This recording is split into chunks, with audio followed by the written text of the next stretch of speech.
Hi, I'm Kimberly. Today, we're going to talk about the public education system in the U.S. First, we need to talk about what exactly is wrong with the U.S. education system. Ask any student, teacher, parent, or passerby, and you'll get a different answer. And that's part of the problem. There's no broad consensus on why we have so many issues with our education system. So let's take a step back. How do we even know that there is a problem? We can look at this in a few ways. On a global scale, the U.S. education system is consistently behind other developed countries. The Program for International Student Assessment analyzes reading, science, and math literacy among 15-year-olds in over 70 developed countries. The results for 2018 showed the U.S. ranked 9th in reading, 12th in science, and 31st in math out of 77 countries. In all scenarios, the U.S. scores remained relatively stagnant for nearly 2 decades. In reading, 19% of U.S. students were low performers, which means they scored less than a level 2 proficiency. Again, over 20 years, there's no significant improvement. When we turn to science literacy, we see similar results. Again, 19% of our students were low performers, and there was no significant difference in 20 years. In math, 27% of our students were low performers, and again, no significant improvements have been made from 2000 to 2018. When we piece all this together, we can see the U.S. compared to our international counterparts. The U.S. average for all subjects is 495, and we are ranked 25th internationally. Okay, quick pause. Now is an important time to mention that there is clear-cut evidence demonstrating alarming demographic differences among U.S. students. In all subjects, African American and Hispanic students score consistently below their Caucasian and Asian classmates and well below the average. Additionally, the same is true for high poverty-stricken areas.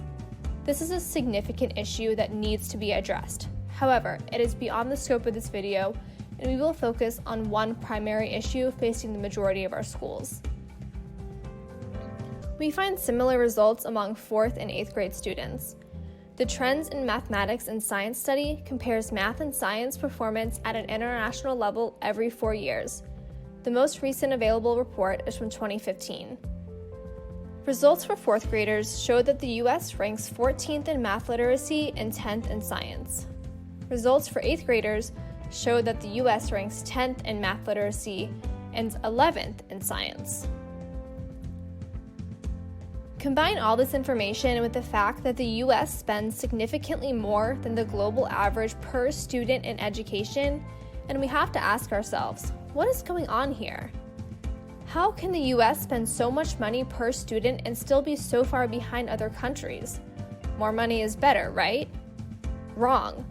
More money is not the answer. Funding is used to reinforce a system that is designed to fail. The education system is flawed in its fundamental structure. We fall prey to Stephen Kerr's idea of rewarding A but hoping for B. We reward good grades that often come from memorizing, but we hope that our students will learn and succeed after high school.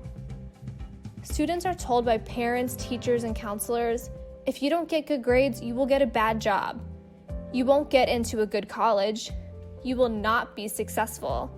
And if you got a C in your test, you obviously don't know anything. We tell students starting in elementary school that they need good grades and standardized test scores to be successful. We motivate them by this fear of failure that becomes ingrained in our minds. In our education system, grades determine who you are and who you can become. We put so much emphasis on grading and testing that students grow up thinking this is all that matters. Who cares if they remember anything about American history after they get an A? Think about it. How many times did you cram for a test in school just to forget all of that information a few weeks later? That's not learning. Our system is not built to foster learning. Do you see the problem? One day, our students will be asked to show what they know and not just take a test, and they won't be prepared. And this is not our students' faults. It's because our education system reinforces good grades and calls that learning. and that is not the same thing. So, how can we change this? We can change this by implementing deep learning principles in all public schools. Deep learning is the process of fusing content knowledge with real-world situations. Knowledge is transferred rather than memorized. Deep learning focuses on 6 competencies that prepare students to succeed post-high school: mastering core academic content, thinking critically and solving complex problems, working collaboratively, communicating effectively, learning how to learn, and developing academic mindsets. The benefits of deep learning principles cannot be overemphasized. Students in these schools scored better on the PISA international test mentioned earlier, have higher graduation rates, and are more prepared to enter college or the workforce after graduation. So, let's take a look at how we can implement deep learning throughout our education system using the change continuum model. There are 3 general steps we can follow to reinvent our system: inform, educate, and commit. During the inform stage, we will raise awareness and clearly communicate the problem of our system to parents, teachers, students, and the general public. We will explain that moving to a deep learning system is necessary to adequately prepare our students for life beyond high school. During the educate stage, we will provide resources and training opportunities for each district to help them move towards a deep learning system. We will get strong change agents in each district to actively participate in the implementation in their schools. These change agents have in-depth knowledge and experience within their district, and their input and suggestions will be invaluable to effectively implement this change. We will also implement a national certification program for future or current teachers to study and become certified in deep learning philosophies. Theoretically, this would make teachers more valuable and help increase their pay once certified. We must also educate each state governor on all aspects of deep learning to ensure their full support and understanding of adopting this education system in their state. As more and more states adopt this mentality and see the increasing graduation rates and interactive, meaningful classrooms, more support will be generated over time.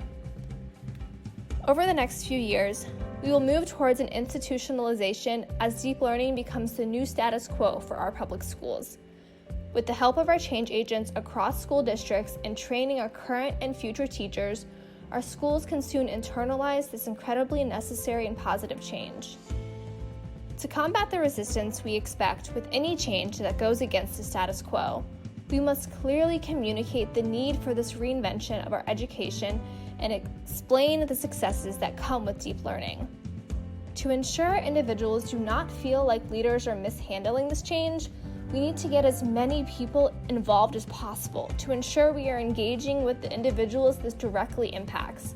Their voices matter and are significant. This will fail without their support, so we must ensure that they are involved in each and every step, starting today. Over time, we can build a system that pushes students to succeed, and we can become a society that reinforces deep, meaningful learning and not one that determines your worth based on a grade you get on a test. If you want to help build awareness for this much-needed and long overdue reinvention of our public education system, please share this video and contact your state representatives and educators and tell them you want to see deep learning in your classrooms. Together, we can internalize this change by educating our society and changing the status quo from basing a student's value and success on test scores to one that encourages an environment of deep, meaningful learning. Thank you for listening. For more information, please visit www.houellette.org.